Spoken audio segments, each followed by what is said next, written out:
대강절은 주님 오심을 기다리는 절기입니다. 이제 한 주 앞두고 성탄절을 한 주 앞두고 우리가 주님을 기다리죠. 그래서 우리는 대강절 셋째 주일을 맞이하고 있습니다. 사람들은 누군가를 이렇게 기다립니다. 특히 예수 그리스도를 믿는 성도라면은 1년 중 가장 기다리는 것이 아마 성탄절이 아닐까, 크리스마스가 아닐까라는 생각이 듭니다.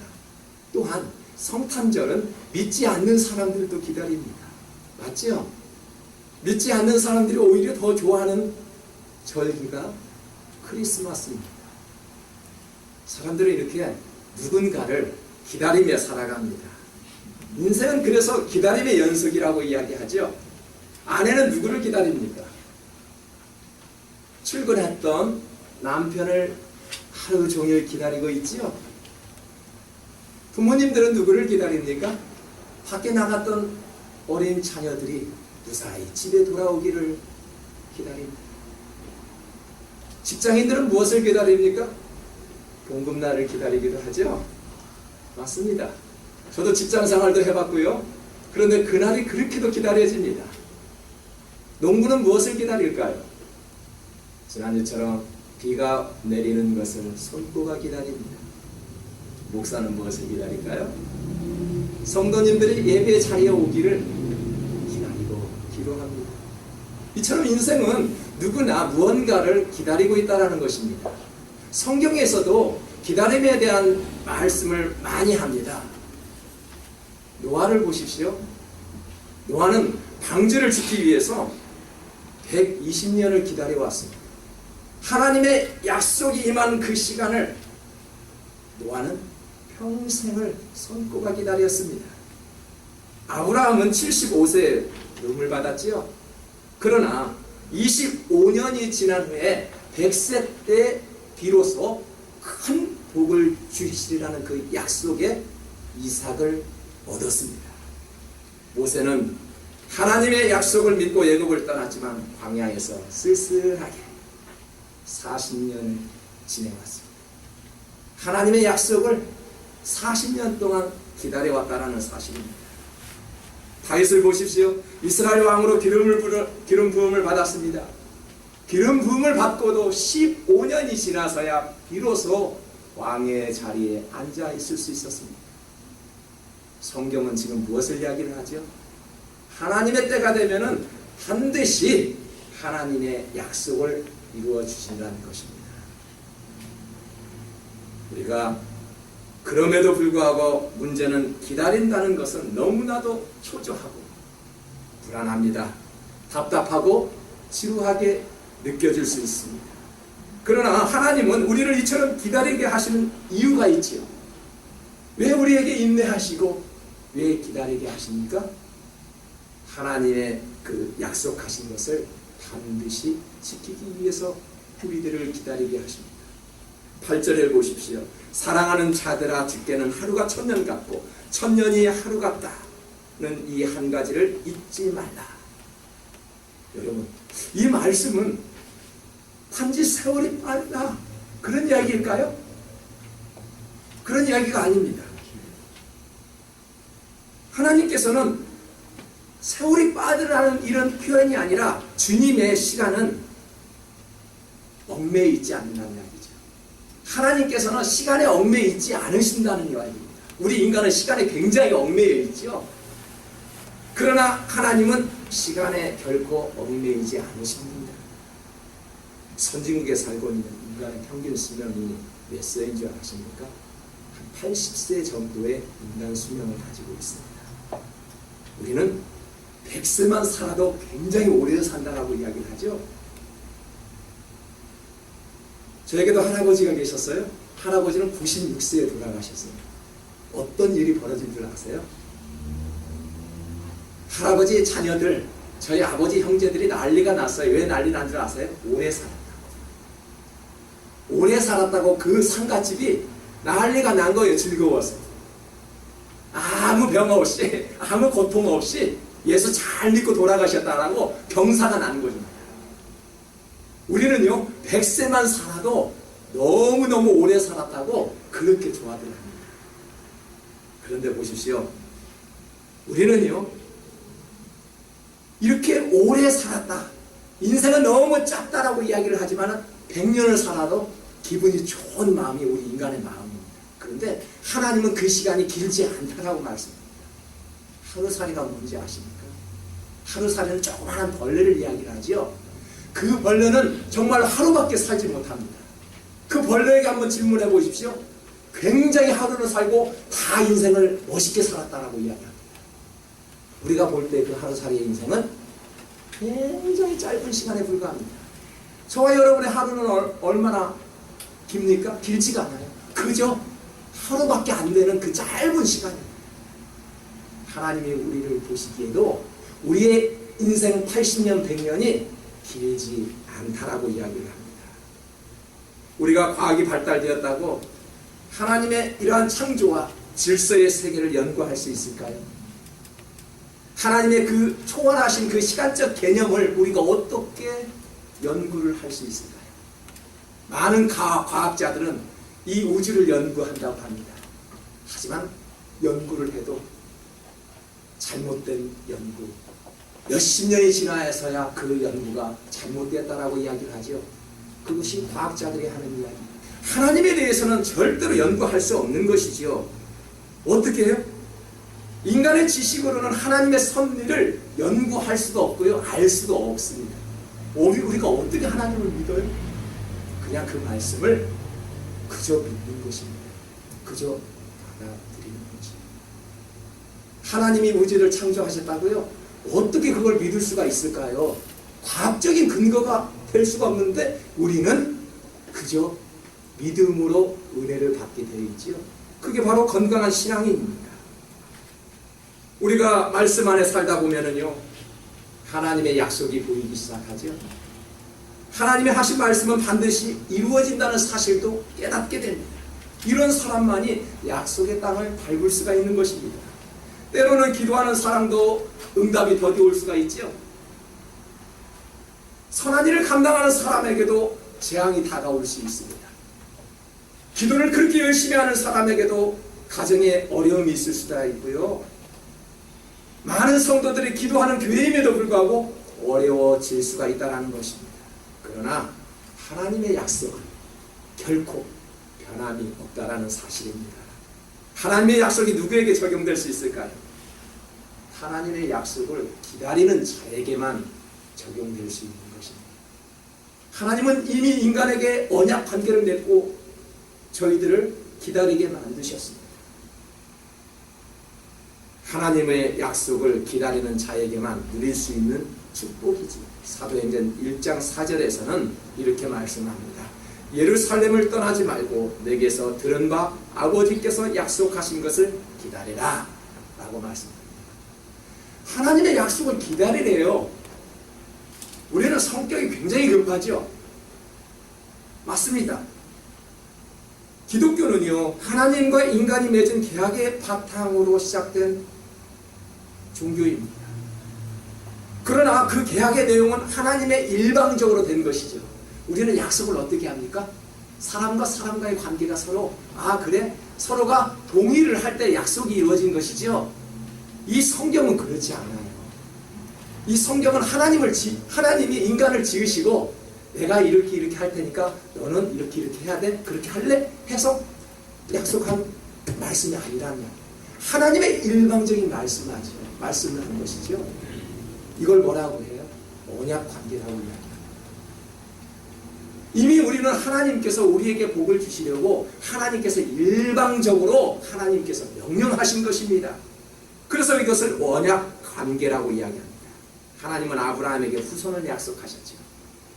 모세에게 가나안 땅을 허락해 주실 것을 약속했습니다. 다윗에게는 너의 나라가 든든하게 서리라 라는 말씀으로 약속하셨습니다. 그리고 신약에서는 어떻게 이야기합니까? 무엇이든지 예수 그리스도의 이름으로 구하면 모든 것들을 주시겠다 라고 신약에 들어와서는 약속해 주셨습니다. 예수님이 부활하신 후에 어떤 약속을 해주셨나요? 성령을 너희에게 보내주시겠다라고 약속을 해주셨습니다. 그리고 주님께서 하늘나라로 승천하실 때 무슨 약속을 하셨습니까? 다시 이 땅에 오시겠다라고 말씀해 주셨습니다. 여러분, 주님은 반드시 이 땅에 다시 오십니다. 그게 성경의 약속입니다. 그런데 사람들은 믿지 않습니다. 믿는다고 해도요, 내년 1월 30일 날은 주님이 오실 거야. 아니면 내년 5월이면 주님이 오실 거야.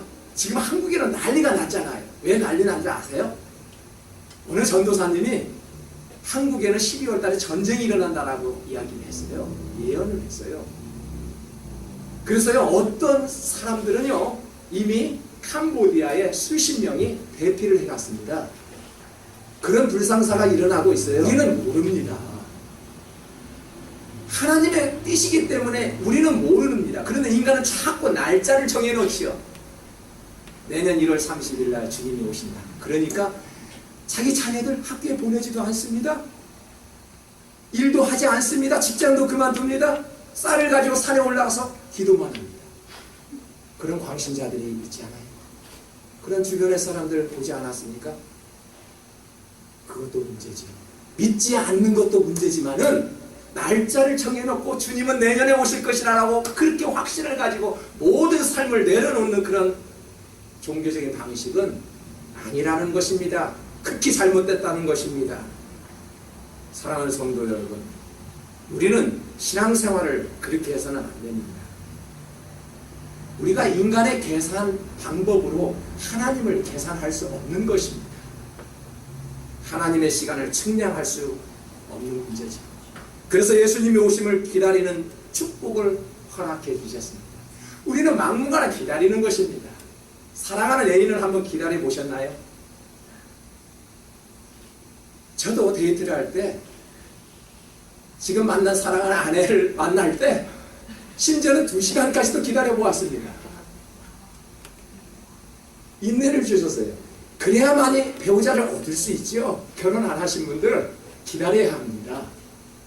내가 기도한다고 응답 안 됩니까? 기도한다고 응답이 안 돼요? 더 기다리라는 신호입니다. 무언가를 인내하고 기다릴 때 하나님께서 사인을 주시는 것이지, 조금 기도하니까 이게 아닌가 봐. 이거 아니라는 이야기죠. 하나님의 시간에 맞춰서 적절한 시간에 우리의 상황을 아시는 하나님은 우리에게 때가 되면 오신다는 것이 하나님의 약속입니다. 구절을 한번 볼까요? 왜 하나님께서 우리에게 기다리는 축복을 허락해 주셨는지. 그 기다리는 시간이 없다면 여러분 회개할 수 있을까요? 회개가 과연 무엇입니까? 많은 인내를 갖게 하시고요, 많은 롱타임을 주셨어요. 그 이유는 회개하라고 그 시간을 주셨다는 것입니다. 주님이 오늘 이 시간에 와 보십시오. 우리는 다 죄인에게 다 지옥에 가야 합니다. 차라리 늦게 오시는 것이 차라리 우리에게는 다행인지도 모릅니다. 회개하라고 그러한 시간을 주셨다는 것입니다. 9절 다 같이 한번 읽어볼까요? 주의 약속은 어떤 이들이 더디다고 생각하는 것 같이 더딘 것이 아니라 오직 주께서는 너희를 대하여 오래 참으사 아무도 멸망하지 아니하고 다 회개하게 이르기를 원하십니다. 아멘. 주님이 빨리 오셨으면 좋겠다는 사람들 종종 봅니다. 그만큼 세상이 힘들다는 얘기죠. 맞습니까? 착하게 살려고 하는 사람들에게는 더더욱 힘이 됩니다. 예수를 한번 잘 믿어보십시오. 여러분의 마음에 어느 누가 화살을 들릴 것이 분명합니다. 기도 열심히 해보십시오. 반드시 사단이 건드립니다. 선한 일을 맡아서 한번 충성을 다해서 열심히 한번 해보십시오. 반드시 사단이 가만두지 않습니다. 그 사람들을 먼저 공격합니다. 이게 영적 싸움이에요. 사람이 모이는 곳에 얼핏 보면은 악이 이기는 것 같죠? 맞아요. 오늘도 아침에 어떤 책을 읽어보니까 이 세상에는 악이 이기는 것처럼 보인다는 것입니다. 하지만 절대적으로 악은 이길 수가 없는 것이죠. 이기는 척 하지만은 악은 끝내는 패자가 되고 말 것입니다. 고개를 숙이는 자가 패자 같고요, 손을 먼저 내미는 자가 패장인 것처럼 보이는 것이 이 세상입니다. 우리에게는 항상 하나님의 말씀이 그렇게 이야기합니다. 착각하지 말라. 우리의 모습 속에서 그런 모습이 아니라 절대 승자는 진리를 쫓고 나가는 이야기이기 때문에 진리를 쫓는 자는 승자가 될 수가 있는 것이, 이기는 척 해 보이는 것이 승자가 아니라고 이야기합니다. 그래서 항상 우리에게는 아브라함처럼 먼저 선택을 하라고 양보도 하지요. 자기 조카에게도 당신이 먼저 선택해. 너가 좌하면 나는 우하고 우하면 나는 좌할 것이야. 이렇게 양보를 하죠. 이 세상에 양보를 한번 해보십시오. 제가 군대를 갔다 와서 사회생활을 처음 한 첫날이었습니다. 저희 형님이 옆에 타고 있었어요. 제가 운전을 하고 서울 시내를 가고 있었습니다.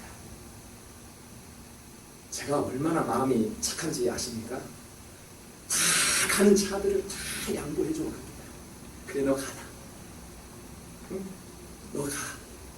그러니까 어떻게 한 줄 알아요? 제 옆에 탔던 저희 형님이, 너같이 인생을 살면은 서울 시내에서 밥 못 먹고 너처럼 양보를 많이 하면 서울 시내에서 밥 못 먹고 산다는 이야기예요. 그만큼 경쟁의 시대, 양보해서는 안 되는 시대에 살고 있다는 것입니다.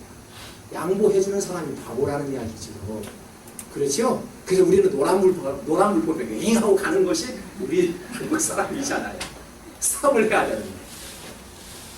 우리의 민족성이란 말이에요. 우리의 민족성뿐만 아니라 우리의 인간적인 모습이라는 이야기죠. 양보하고 운전을 성실하게 잘하는 사람이 오히려 더 무섭게 느껴지는 그런 시대에 우리는 살고 있다는 것입니다. 여러분, 우리는 기다린다는 것은 우리를 위해서 참고 기다리시는 하나님의 마음을 참 배울 수 있는 시간입니다. 우리가 성실하게 살고요, 착한 모습에 살고요, 뭔가 바보처럼 사는 그런 모습이 하나님께서는 아름답게 보신다는 이야기죠. 뭔가 기다리는 모습처럼 겸손하고 인내하는 모습이 어찌 보면 바보처럼 보일지라도 하나님께서는 그 시간이 축복의 시간이라는 것을 분명히 말씀을 합니다. 여러분, 저도 지난 시간에 성탄을 앞두고 주님 오심을 기다리는 대강절을 맞이하였습니다. 이 대강절이라는 것은 성탄절을 앞두고 4주간을 대강절이라고 이야기하지 않습니까? 참 저도 기다리는 와중에 인내를 경험하게 해주셨습니다. 인내, 참아라.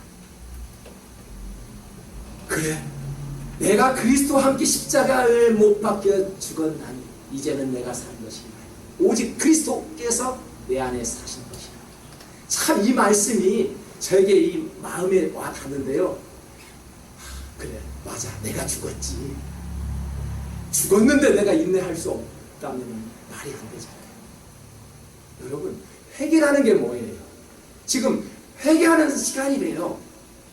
회개가 뭐예요? 회개라는 단어를 모르는 분이 계십니까? 주여 주여, 내가 지난 시간에 잘못했습니다. 입으로만 말하는 것이 회개입니까? 내가 그리스도 안에 십자가에 못 박혀 죽었나니 그리스도께서 내 안에 계신 것이라고 이야기했을 때라면은 우리의 잘못 모든 것들을 뭐예요?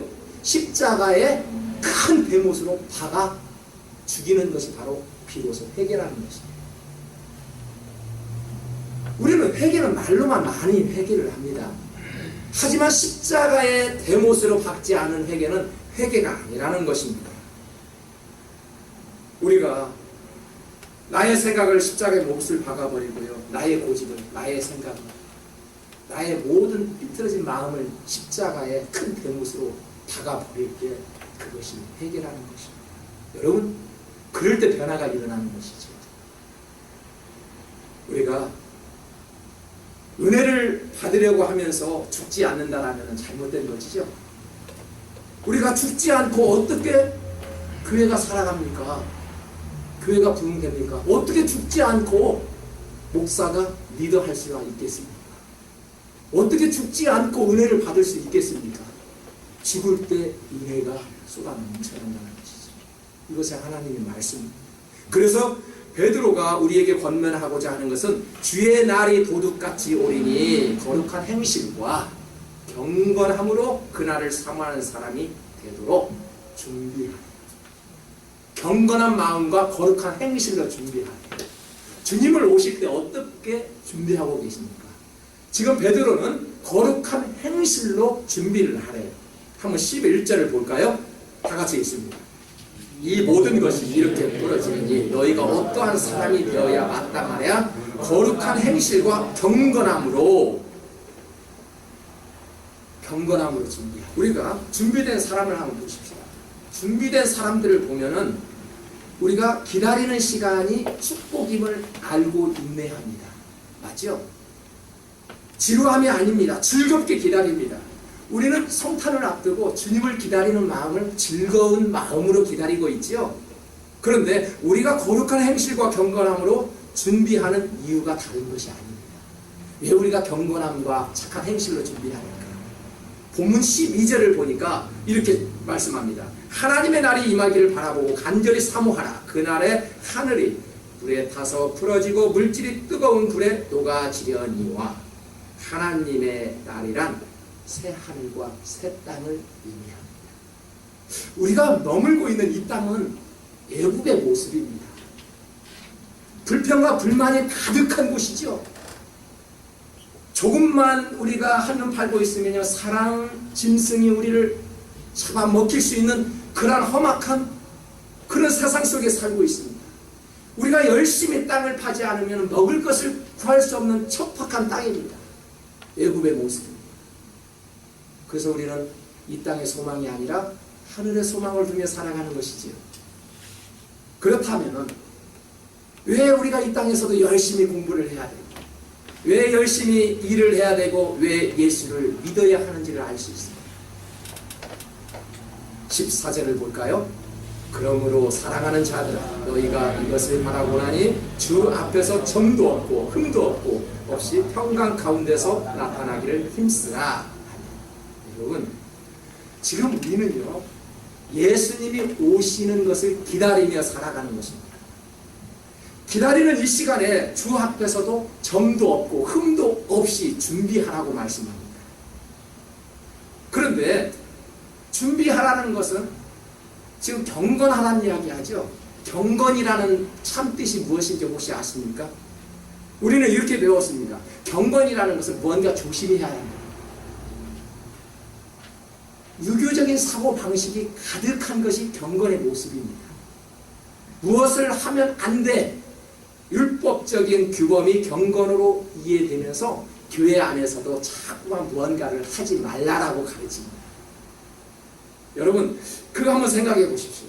저도 어렸을 때 이렇게 신앙생활 하면은 권사님들이 특히 막 뛰어다니는 그 꼬마들에게, 제가 어렸을 때 기억이 납니다. 절대 이 강대상 앞으로는 다니서는 안 된다. 교회 성물, 교회의 모든 기물들은 이렇게 만져서는 안 된다라고 가르쳤습니다. 그리고 교회 안에서는 드럼도 쳐서는 안 된다고 이야기했습니다. 전자악기를 쳐서는 안 된대요. 지금도 교회 안에는 드럼이 없는 교회들이 많아요. 우리는 모든 것들을 오픈했기 때문에 드럼도 장구도 꽹과기도 다 하나님을 찬양할 수 있는 것입니다. 여러분, 이러한 것들이 경건의 모습이 아니라는 것입니다. 무언가 절제하는 것이 경건의 모습이라고 우리가 착각하고 우리가 그렇게 배워왔지요. 어느 일본 선교사님이 저에게 이야기하는 말씀이 생각이 납니다. 일본 신주쿠에 가면 교회가 그렇게 많은데, 그런데 가장 타락한 곳이 그곳이고요, 가장 더러운 곳이 신주쿠예요. 생각해 보세요. 교회가 많으면 그 골목에 살아야 되고요, 깨끗해야 되잖아요. 맞습니까? 우리 LA에 살고 있는 우리 주민들을 한번 보십시오. LA 교회가 얼마나 많이 있나? 목사님들이 얼마나 많은지 모릅니다. 그러면은 장로님, 집사님, 권사님들은 얼마나 더 많을까요? 목사님들도 많은데. 그런데 왜 LA가 이렇게 힘이 드나요? 참 이상하잖아요. 교회가 많으면은, 그런 직분자들이 많으면은 이 LA가 변화가 돼야 되는데 변화가 되지가 않아요. 그래서 많은 목회자들은 LA에서 목회하는 것이 그렇게 힘이 든답니다. 저기 소말리아, 아프리카 그런 데서 선교하는 것보다도 힘이 드는 곳이 LA. 어떤 의미인지를 모르겠어요.